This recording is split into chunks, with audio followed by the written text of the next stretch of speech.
In this episode of YouTuber Spotlight, I'll be showcasing GeorgeAA. I just started watching his videos, but from what I've seen so far, George seems battle ready to take on many of the toughest geo and socio-political issues of the day.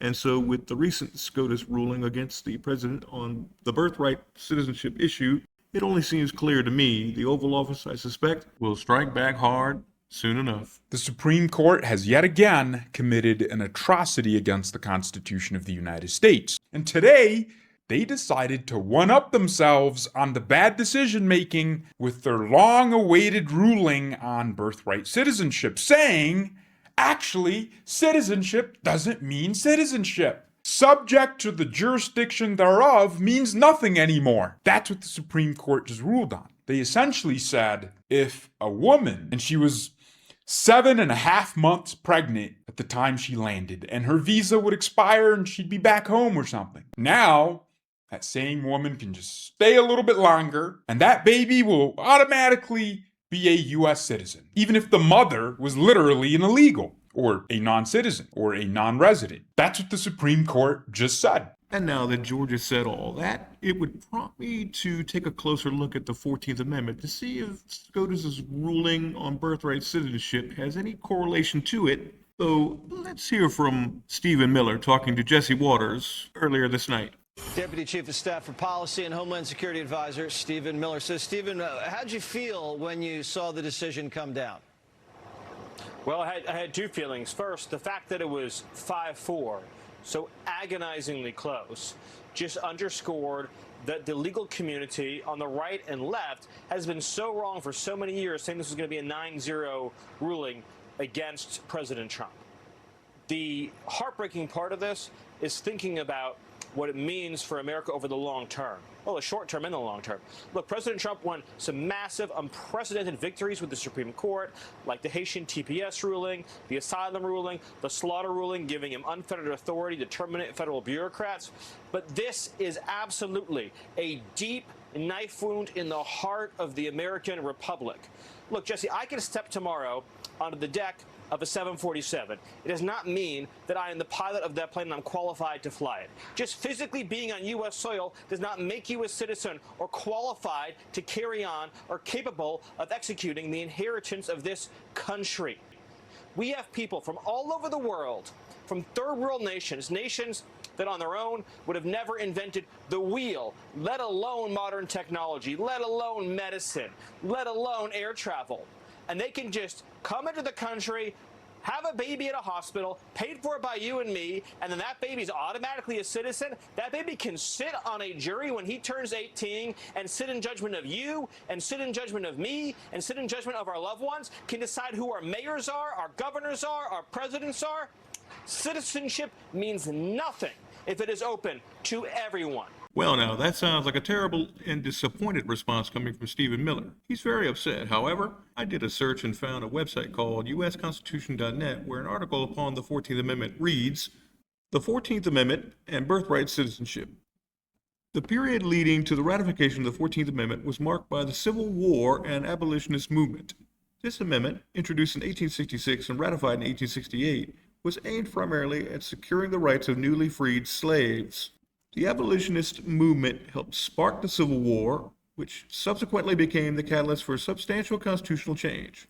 President Abraham Lincoln's Emancipation Proclamation in 1863 declared all slaves in Confederate-held territory to be free forever, setting the stage for wider national reforms concerning civil rights.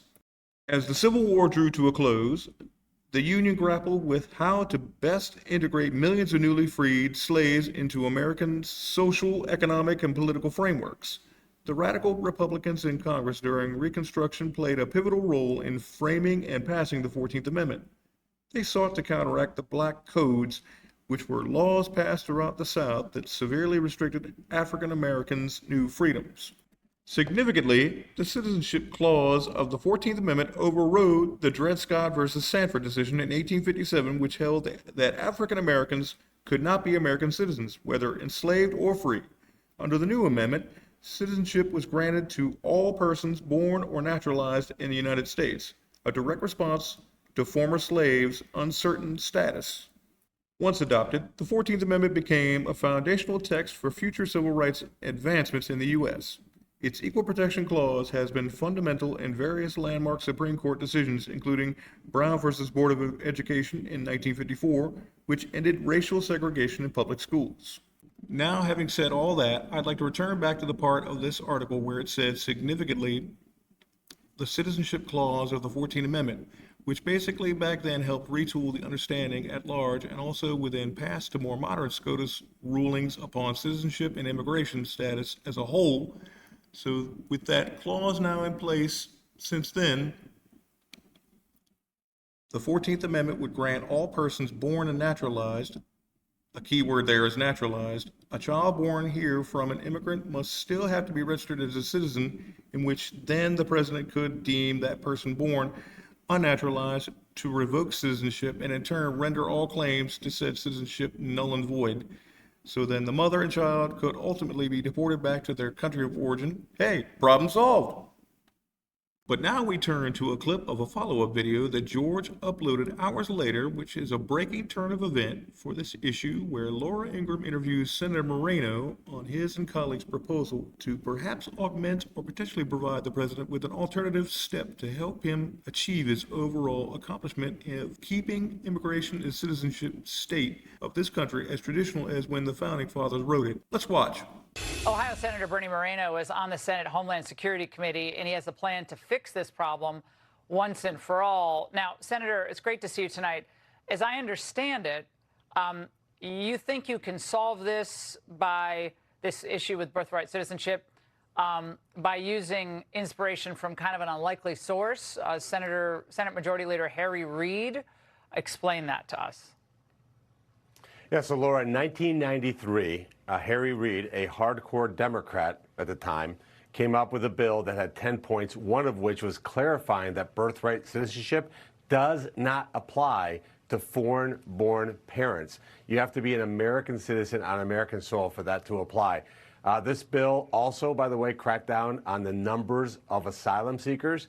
It cracked down on human smuggling. It massively tightened our borders and really hit employers hard who hired illegals. I'm going to introduce, when I get back from recess on July 13th, the identical bill. And Laura, what it's going to do is highlight two things. The Democrats of today are nothing like the Democrats of 1993. And if they choose to reject a bill sponsored by their majority leader that they named an airport in Las Vegas after, then I think to my Republican colleagues, we have no choice. We have to recognize that these Democrats want to systematically destroy this country. So what does that mean? We have to eliminate the filibuster and get this thing done.